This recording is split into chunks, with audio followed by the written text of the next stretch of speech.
Alors, d'abord bonjour, et alors aujourd'hui je vais vous faire la recette de joues de porc, je dirais des joues de porc façon bœuf bourguignon. Alors pour commencer, il faut bien faire chauffer votre cocotte.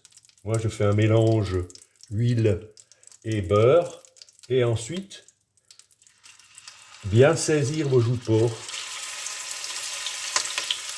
Très important, hein. Il faut que la viande soit vraiment bien saisie. On les saisit des deux côtés.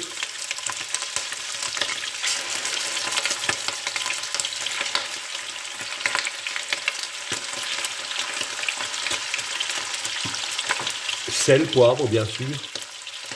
Moi, je prends toujours du sel de Guérande. Après, chacun fait comme il veut. Poivré. On les saisit bien de chaque côté. Il faut vraiment que ça soit bien saisi, j'insiste. Hein. Voilà.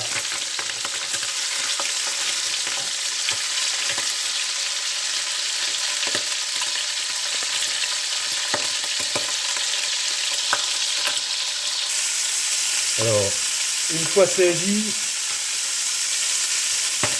je les réserve. Enfin, on dit réserve en cuisine, mais pour vous, que ça soit plus clair, je les mets de côté. Moi, j'élimine la graisse. La graisse qui est en trop. Voilà. Et je mets mes ingrédients au four et à mesure. Alors moi, j'ai des petits oignons blancs que j'achète au marché. Petits oignons blancs frais, hein, pas les petits oignons vinaigres. Ensuite, carottes émincées, champignons de Paris, et je fais bien revenir.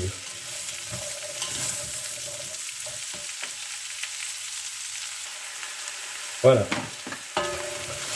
Donc bien faire revenir, j'ai salé, j'ai poivré. Ensuite, je déglace avec du vin rouge.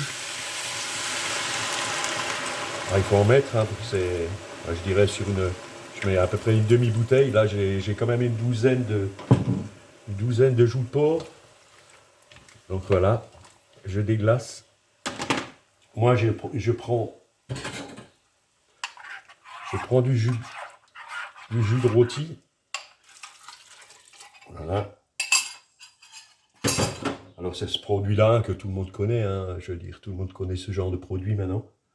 Alors mes recettes, j'essaye de les faire les plus simples possibles. Il n'est pas question de faire des recettes hyper compliquées. Le but, c'est de vous faire des recettes avec des techniques simples, que vous puissiez refaire facilement. Il ne s'agit pas de se lancer dans du 3 étoiles.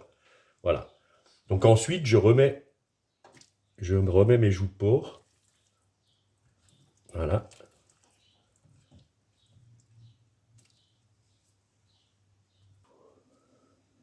Je complète avec de l'eau pour qu'elle soit à peu près couverte.